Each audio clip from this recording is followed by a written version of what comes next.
රාත්‍රී 9යි මේ ශ්‍රී ලංකා ගුවන් විදුලි සංස්ථාවයි. මෙන්න ප්‍රවෘත්ති සංස්කරණය වින්දිහා කල්පනී අබේසේකර ප්‍රකාශය මයුරී අබේසිංහ. ගිනි ගැනීමට ලක් වූ නෞකාවේ සුන්බුන් එකතු කළ පුද්ගලයන් රැසකට ආසාත්මිකතා මතුවේ. අත්‍යවශ්‍ය සේවා පිළිබඳ අතිවිශේෂ ගැසට් නිවේදනය නිකුත් කෙරේ. කොවිඩ් එන්නත් කරණී දෙවන අතියර ලබන 8 වෙනිදා ආරම්භයි. සංචරණ සීමා කඩකල පුද්ගලයන් සොයා විශේෂ මෙහෙයුමක්. හිට සහ අනිද්දා තැපැල් කාර්යාල විවෘත කෙරේ. බෙන්ගාලයට පනවා තිබූ සංචරණ සීමා කාලය දීර්ඝ කිරීමට තීරණයක්. ශ්‍රී ලංකා බංග්ලාදේශ තුන්වන සහ අවසන් එක්දින ක්‍රිකට් තරගය හෙට ඩකාහිදී ආරම්භයි. ගිනි ගැනීමට ලක් වූ නෞකාවේ සුන්බුන් එකතු කළ පුද්ගලයින්ට ආසාත්මිකතා මතුවෙතැයි වාර්තා වන බව සමුද්‍රීය පරිසර ආරක්ෂණ අධිකාරියේ සභාපති දර්ශනී ලහඳපුර මහත්මිය ප්‍රකාශ කරයි. නෞකාවෙන් මුහුදට වැටුණු බහල්ලුම් ඇතුළු විවිධ කොටස් මීගමුව කොල්ලුපිටිය සහ පානදුර දක්වා වූ විරල තීරයට ගසාගෙන වෙත් තිබුණි. එම ද්‍රව්‍ය ස්පර්ශ නොකර ලංකමැති පොලිසිය වෙත ඒ පිළිබඳ දැනුම් දෙන ලෙස සමුද්‍රීය පරිසර ආරක්ෂණ අධිකාරිය ඊයේ ප්‍රකාශ කළේය. එම නෞකාවේ අදාළ සුන්බුන් ඉවත් කිරීමේ කටයුතු විශේෂ ආරක්ෂිත වැඩපිළිවෙලක් යටතේ සිදු කරන බව නාවික හමුදාව දැනුම් දෙයි. මෙම නෞකාවේ ගින්න මැඩ පැවැත්වීම සඳහා ඉන්දියාවේ වෙරළාරක්ෂක බලකායේ යාත්‍රා 3ක් සහ ඩ්‍රෝන යානාවක් එක්විය. ගින්න හේතුවෙන් සිදුව ඇති පරිසර හානිය සම්බන්ධයෙන් පොලිසිය විශේෂ පරීක්ෂණයක් ආරම්භ කරයි. ඊට අදාළ භාණ්ඩ සහ ජල සාම්පල වැඩිදුර පරීක්ෂණ සඳහා රජයේ රස පරීක්ෂකවරයා වෙත යොමු කර තිබේ. ප්ලාස්ටික් නිෂ්පාදන ජලයට මිශ්‍ර වීමෙන් විශාල පරිසර හානියක් සිදුව ඇති බව අමාත්‍ය මහින්ද අමරවීර මහතා ප්‍රකාශ කරයි. මීගමුව සරුක්ව ප්‍රදේශයේ නිරීක්ෂණ චාරිකාවකට එක්වෙමින් ඔහු මෙම අදහස් පළ කළේය. මේ පිළිබඳ වාර්තාවක් ලබා දෙන ලෙස ඔහු මධ්‍යම පරිසර අධිකාරියට උපදෙස් ලබා දුන්නේය. අපද්‍රව්‍ය රැසක් මුහුදට එක්වීම හේතුවෙන් නෞකාව අයත් සමාගමේ සහ අදාළ රක්ෂණ සමාගමින් වන්දි ලබා ගැනීමට ක්‍රියා කෙරේ. මධ්‍යම පරිසර අධිකාරිය හා සමුද්‍රීය පරීක්ෂණ ආරක්ෂණ අධිකාරිය එක්ව නෞකාවේ පරිසරයට එක් වූ අපද්‍රව්‍ය ඉවත් කිරීමේ ඒකාබද්ධ වැඩපිළිවෙලක් ක්‍රියාත්මක කිරීමට නියමිතයි. වරාය අධිකාරියේ සභාපති මේජර් ජෙනරාල් දයා රත්නායක මහතා පවසන්නේ එම නෞකාවේ ගින්න වරායේ කටයුතු වලට බලපෑමක් නොවන බවයි. මෙවන විට වරායේ කටයුතු සාමාන්‍ය පරිදි සිදු කෙරේ. පවතින කොවිඩ් ව්‍යාප්තිය හමුවේ අත්‍යවශ්‍ය සේවා පිළිබඳ අතිවිශේෂ ගැසට් නිවේදනයක් නිකුත් කර ඇත. ජනාධිපතිතුමාගේ නියෝගය පරිදි මෙය නිකුත් කර තිබේ. වරාය පෙට්‍රෝලියම් නිෂ්පාදන හා ද්‍රව වායු ඇතුළු සියලුම ඉන්ධන සැපයුම් හා බෙදා හැරීම ශ්‍රී ලංකා දුම්රිය දෙපාර්තමේන්තුව හා ගමනාගමන මණ්ඩලය මගින් සිදු කරන සියලුම පොදු ප්‍රවාහන සේවා මිට අයත් වේ. එම සේවා පවත්වාගෙන යාමට අවශ්‍ය නඩත්තුව හා ආරක්ෂක මෙහෙයුම් මහ බැංකුව ඇතුළු සියලුම රාජ්‍ය බැංකුව හා රක්ෂණ සේවා පළාත් පාලන ආයතන මගින් සිදු කරන කසල කළමනාකරන සේවාද අත්‍යවශ්‍ය සේවා ගණයට අයත් වේ. එමෙන්ම සියලුම දිස්ත්‍රික් ලේකම් කාර්යාල, ප්‍රාදේශීය ලේකම් කාර්යාල, ග්‍රාම නිලධාරීන්, සමෘද්ධි සංවර්ධන නිලධාරීන්, කෘෂි පර්යේෂණ සහකාර ඇතුළු සියලු දිස්ත්‍රික් හා ප්‍රාදේශීය ලේකම් කාර්යාලයන්හි ක්ෂේත්‍ර මට්ටමේ නිලධාරීන් ඉටු කළ යුතු සියලුම සේවාද අත්‍යවශ්‍ය සේවා ලෙස මෙම ගැසට් නිවේදනයේ සඳහන් කර තිබේ. කොවිඩ් එන්නත් කරන වැඩසටහනේ දෙවැනි අදියර ලබන මාස 8 වෙනිදා ආරම්භයි. COVID-19 වැළැක්වීමේ ජාතික ක්‍රියාන්විත මධ්‍යස්ථානයේ ප්‍රධානී යුද හමුදාපති ජෙනරාල් ශවින්ද්‍ර සිල්වා මහතා කියා සිටි පළමු වටයේදී සයිනෝෆාම් එන්නතේ පළමු මාත්‍රාව ලබාගත් පිරිසට එහි දෙවන මාත්‍රාව ලබා දීමට නියමිත බවයි. ඊට එන්නත් මාත්‍රා 3,75,000ක් වෙන් කර ඇතැයි යුද හමුදාපතිවරයා පවසයි. චීන රජයෙන් පරිත්‍යාගලක් ලෙස දෙවන වට ලැබුණු සයිනෝෆාම් එන්නත් ලක්ෂ 5න් එම එන්නත් වෙන් කර තිබේ. ඉතිරි මාත්‍රා 1,25,000 සෞඛ්‍ය අංශයේ ප්‍රමුඛතා පදනමින් තෝරාගත් ගාල්ල, මාතර සහ කුරුණෑගල යන දිස්ත්‍රික්කවල පුද්ගලයන්ට ලබා දෙයි.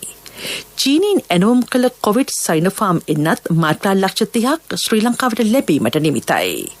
බෙවන විට 14,58,000කට අධික පිරිසකට කොවිඩ් එන්නතේ පළමු මාත්‍රාව ලබා දී ඇත.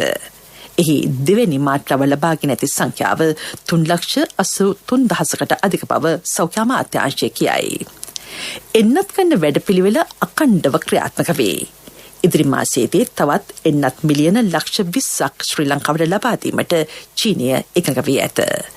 මෙරට ජනගහනින් 60%කට කොරෝනා එන්නත ලබා දීම රජයේ අරමුණයි. එන්නත් ලබා දිය යුතු බවට නිර්දේශ වන සෑම පුද්ගලයෙකු සඳහා ඉතා කඩිනමින් එන්නත් කරන්නේ සිදු කරන බව අමාත්‍ය නාමල් රාජපක්ෂ මහතා අවධාරණය කරයි.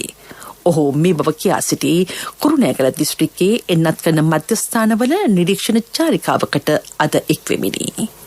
සෞඛ්‍ය අමාත්‍යාංශය හා ඒකාබද්ධ වෙමින් එන්නත් ලැබුණු වහාම ජනතාවට එම එන්නත් ලබා දීමේ යාන්ත්‍රණය කාර්යක්ෂමව ක්‍රියාත්මක කෙරේ. කොළඹින් ආරම්භ වූ එන්නත් කරන වැඩසටහන ගාල්ල, මහනුවර සහ කුරුණෑගල දිස්ත්‍රික්කවල මේ වන විට ක්‍රමවත්ව සිදුවෙයි. රුසියාවේ නිෂ්පාදිත ස්පුට්නික් V එන්නතේ මාත්‍රා 50,000ක් රැගත් ගුවන් යානය අද රාත්‍රියේදී මෙරටට පැමිණීමට නියමිතයි. මේ ප්‍රවෘත්ති ශ්‍රී ලංකා ගුවන්විදුලි සංස්ථාවෙන්.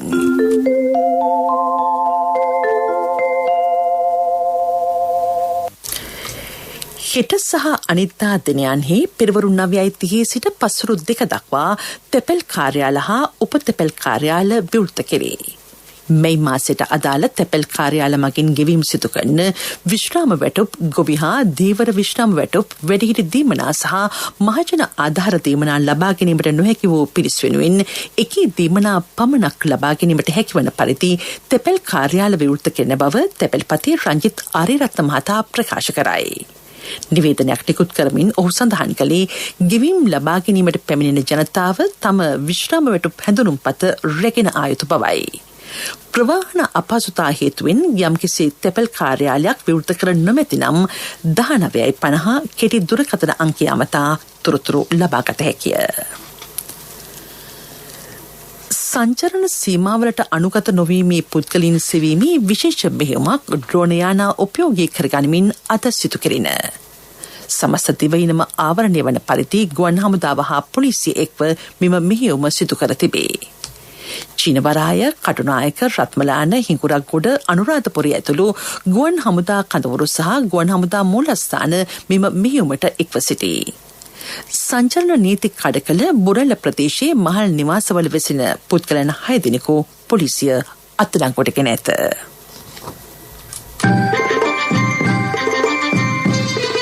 ප්‍රමුඛතම පුවත ඔබ වෙත ගෙනෙන්නේ සිද්ධාලේප ලක්වියාව. කොරෝනා ව්‍යසනින් පීඩාවට පත්ව සිටින පුද්ගලයන් සහ ව්‍යාපාර සඳහා ලබා දී ඇති ණය සහන දීර්ඝ කිරීමට ශ්‍රී ලංකා මහ බැංකුව තීරණය කර ඇත. ඊට අදාළ නියාමනයන් බලපත්‍රලාභී වාණිජ හා විදේශ බැංකුව වෙත යොමු කර තිබේ. පසුගිය 15 වෙනිදා තෙක් නිකුත් කර ඇති ණය පහසුකම් ලබන අගෝස්තු මාස 31 වෙනිදා දක්වා නැවත සැකසීමට පියවර ගන්නා ලෙස දැනුම් දී තිබේ. කොරෝනා තුන්වන රැල්ලෙන් පීඩාවට පත් පුද්ගලයන්ගේ ණය පහසුකම් හා පොලිය මිලෙස සකස් කරන ලෙස නිවේදනයක් නිකුත් කරමින් මහ බැංකුව සඳහන් කරයි. එහිදී අදාළ පුද්ගලයන්ගේ මූල්‍ය දුෂ්කරතා සහ ආදායම අහිමිවීම සැලකිල්ලට ගත යුතු බව එම නිවේදනයේ දැක්වේ. ප්‍රමුඛතම පුවත ඔබ වෙත ගෙන ආවේ සිද්ධාලේප ලක්වියාව. සත්‍ය හඬ අවධානය පිණිසයි. උඩවලව ජාතික වනෝද්‍යානයේ සිටින වන අලියෙකු ඒ අවට ගම්මාන රැසකට කඩා පැති නිවාස සහ භෝගවලට හානි කරමින් සැරිසරන බව ප්‍රදේශවාසීහු පවසති. එමෙන්ම මෙම වන අලියා පුද්ගලයන් ලොව බැඳ ගොස් පහර දීමට උත්සාහ කරන බවද අප වාර්තාකරුවෝ පැවසුහ. උඩවලව ජාතික වනෝද්‍යානයේ අසල පිහිටි පනහඩුව, ගුරුමඩ, පන්සල් කන්ද, මයුරපුර සහ කටුවැව යන ගම්මානවලට දැඩි අලාභහානි සිදුව තිබේ. පසුගියදා සූරියවැව ප්‍රදේශයේ ගොවින් කිහිප දෙනෙකුට පහර දී ඇති මෙම වනාලියා වනජීවී නිලධාරීන් ඔඩවලව වනෝද්‍යානයට ගෙන ගොස් දමා තිබේ. මෙම වනාලියා නැවත ගම් බෙදීම වැළැක්වීම සඳහා අවශ්‍ය කඩිනම් පියවර ගන්නයි ඔහු බලධාරීන්ගෙන් ඉල්ලා සිටිති. ලෝක ප්‍රවෘත්ති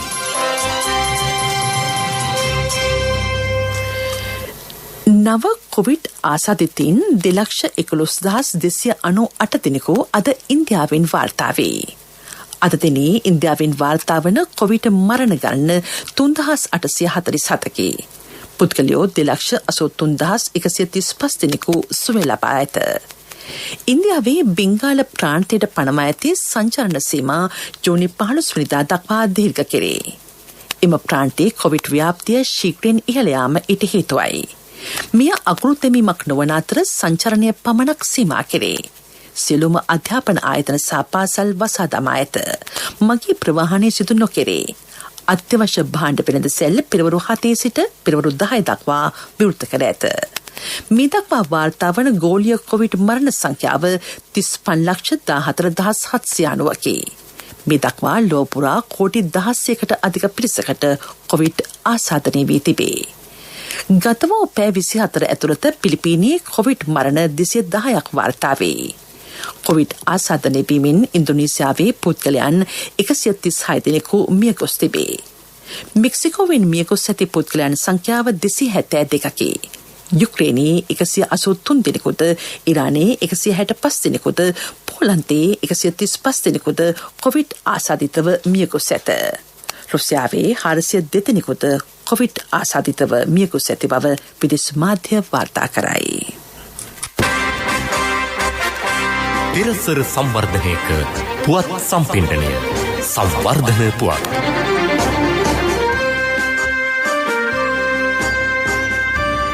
කාපනික පොහොර ගොවීන් අතර ප්‍රචලිත කිරීමේ ජාතික වැඩසටහන බෙවන විට ඉතා සාර්ථකව ක්‍රියාත්මක වේ.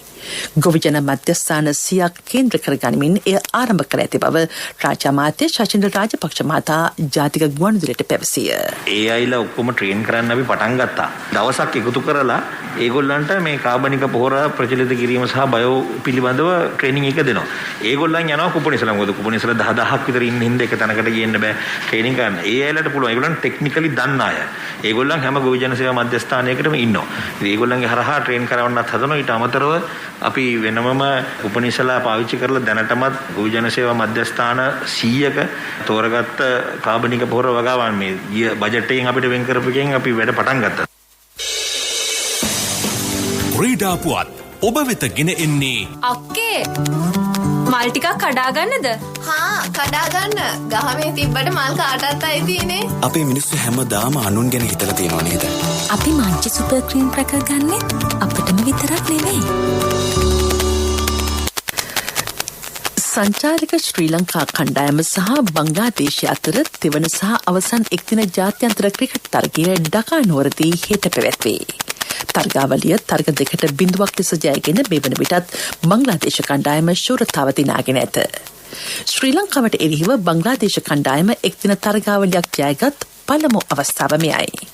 තුන්වන සහ අවසන් එක්දින ජාත්‍යන්තර ක්‍රිකට් තරගය පිළිබඳ සජීව විස්තර ප්‍රචාරයක් ගැනීමට ජාතික ගුවන්විදුලිය කටයුතු දා තිබේ. දුව මේ මං අර කිව්ව වෑන් එක මං ගන්නයි බැලුවේ. මෙච්චර ලොකු වෑන් එකක් මොකටද තාත්තේ? කට්ටියම දාගෙන ට්‍රිප් එකක් හරි යන්න පුළුවන් නේ ළමයි. අපේ මිනිස්සු හැමදාම අනුන් ගැන හිතලා තියෙනව නේද? අපි මංචි සුපර් ක්‍රීම් පැකර් ගන්නෙ අපිටම විතරක් නෙවෙයි.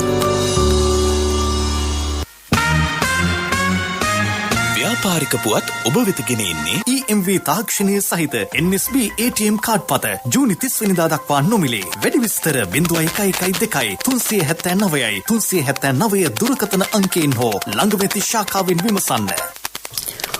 කොවිඩ් අවදානම හමුවේ ජනතාවගේ දුරකථන සහ අන්තර්ජාල පහසුකම් භාවිතය ඉහළ ගොස් තිබේ. නිවසේ සිට රාජකාරී කිරීම, අධ්‍යයන කටයුතු, ආර්ථික සහ බැංකු කටයුතු මාර්ගගත ක්‍රමවේදී ඔස්සේ සිදු කිරීම ඊට හේතුවයි. ශ්‍රී ලංකා මහපැංකුව නිකුත් කළ වාර්තාවකට අනුව මෙරට දුරකථන භාවිතය 143% වන අතර අන්තර්ජාල භාවිතය 79.9% වෙයි.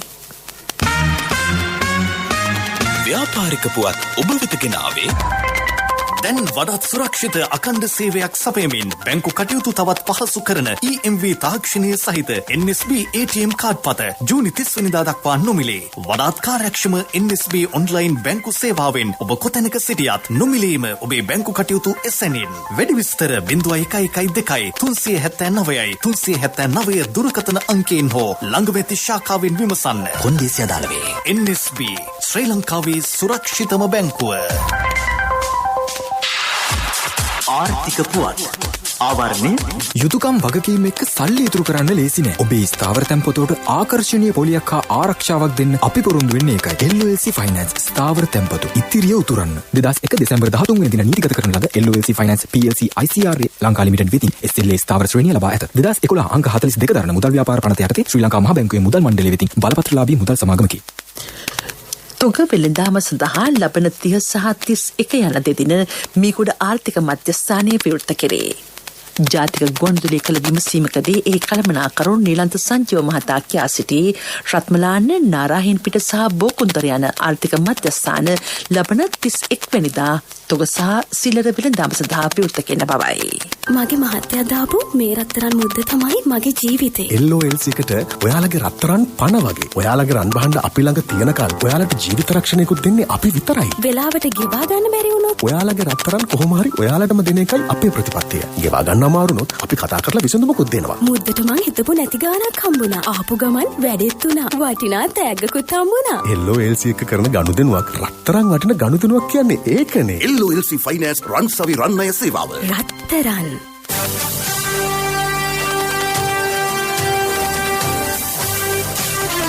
කාලගුණ වාර්තාව ඔබ වෙත ගෙන එන්නේ සයුරු දීවර කාලගුණ තොරතුරු සේවාව. ඔබගේ ප්‍රදේශයට අදාළ කාලගුණ තොරතුරු නොමිලේ එසැනින් ඔබේ ඩයලොග් දුරකථනයට 828 අමතා ලියාපදිංචි වන්න. දීවර හා ජලජ සම්පත් දෙපාර්තමේන්තුව සහ කාලගුණ විද්‍යා දෙපාර්තමේන්තුවේ ඉදිරිපත් කිරීමකි. සයුරු සමග සුරැකීම. බස්නාහිර සහ සබරගමුව පළාත්වලත් ගාල්ල මාතර මහනුවර සහ නුවරඑළිය දිස්ත්‍රික්කවලත් මිලිමීටර් 75ක තද වැසි ඇතිවන බව කාලගුණ විද්‍යා දෙපාර්තමේන්තුව නිවේදනය කරයි. දිවයින හරහා සුළඟේ වේගය විටින් විට පැයට කිලෝමීටර් 40 දක්වා වැඩි විය හැකිය. මධ්‍යම කඳුකරේ බටහිර බැවුම් ප්‍රදේශවලත් උතුරු මැද සහ වයඹ පළාත්වලත් ත්‍රිකුණාමලය සහ හම්බන්තොට දිස්ත්‍රික්කවලත් සුළඟේ වේගය පැයට කිලෝමීටර් 50 දක්වා වැඩි විය හැකි බව කාලගුණ විද්‍යා දෙපාර්තමේන්තුව පවසයි. දිවයින වටා මුහුදු ප්‍රදේශවල සුළඟේ වේගය පැයට කිලෝමීටර් 50 අතර වන බව එම දෙපාර්තමේන්තුව දැනුම් දෙයි. පුත්තලම සිට කොළඹ දක්වාත් ගාල්ල සහ හම්බන්තොට හරහා පොතුවිල දක්වා වන මුහුදු ප්‍රදේශවල සුළඟේ වේගය විටින් විට පැයට කිලෝමීටර් 70 දක්වා වැඩි විය හැකිය. එම මුහුදු ප්‍රදේශ විටින් විට රළු ස්වභාවයක් ගන්නා බවද කාලගුණ නිවේදනයේ දැක්වෙයි. ඒ හේතුවෙන් මේ පිළිබඳ දැඩි අවධානයෙන් පසුවන ලෙස එම දෙපාර්තමේන්තුව දීවර හා නාවික ප්‍රචාරකයන් ඉල්ලා සිටී.